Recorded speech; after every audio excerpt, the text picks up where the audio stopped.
Hello, I'm Dr. Vanita Rattan, and this channel is dedicated to skincare for skin of colour. As you know, I'm a doctor, but I'm also a cosmetic formulator specifically for skin of colour. So today's video is for male pattern baldness. It leads to a lot of anxiety. 30 to 50% of men older than 50 years old have it, but it's something that I think is not discussed enough, and I think that can lead to further anxiety, which is a reason I wanted to make this video. So if that sounds good to you, give me a thumbs up. Let's dive right in.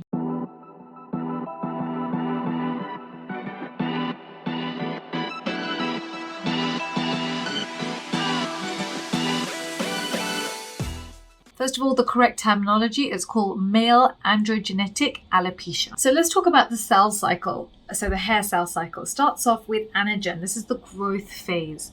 Now the growth phase gets shorter and shorter with every cycle, which means that there gets to a point where hair doesn't have enough time to even get to the surface. Then it goes through catagen, which is a transitional phase, and then it goes through your telogen phase, which is the resting phase.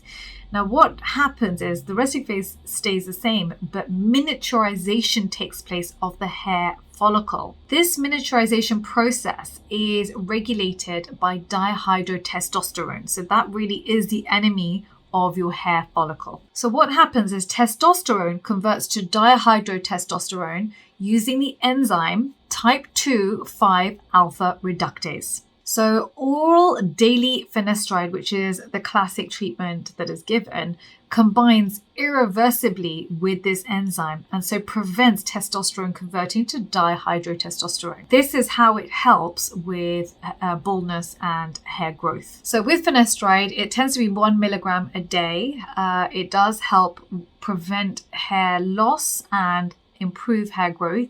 However, it does also affect sperm count, which is why your doctor will tell you to wait until you've completed your family before you go on to this drug. The other treatment that's given for the management of this is minoxidil. So minoxidil is a vasodilator, and this helps increase blood flow to the scalp. There's an increase of vascular endothelial growth factor, which also improves hair growth. So the other newer therapies are PRP. So this basically takes growth factors from your blood and puts it back to where the hair follicles have been implanted in order to help with growth too. And finally, probably the most aggressive but also the most effective are going to be hair transplants. So these are called follicular unit extractions, where they literally you do 1 millimeter hair biopsies, remove the entire follicle, probably from the back of your hair, for example, and put it onto the bald areas.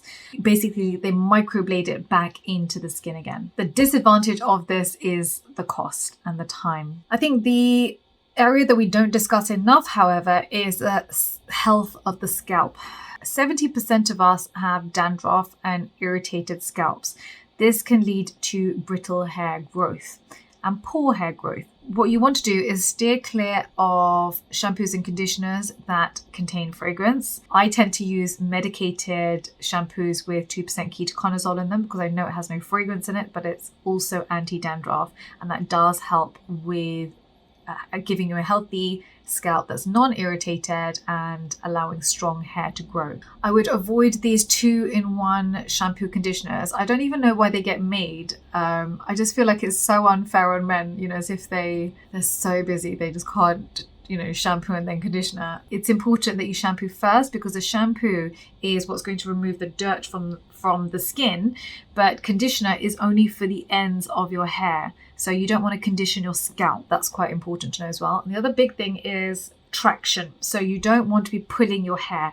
So things like caps, for example, can put unnecessary pressure on the hair too. Infrared of the scalp has also been proven to be helpful with hair growth.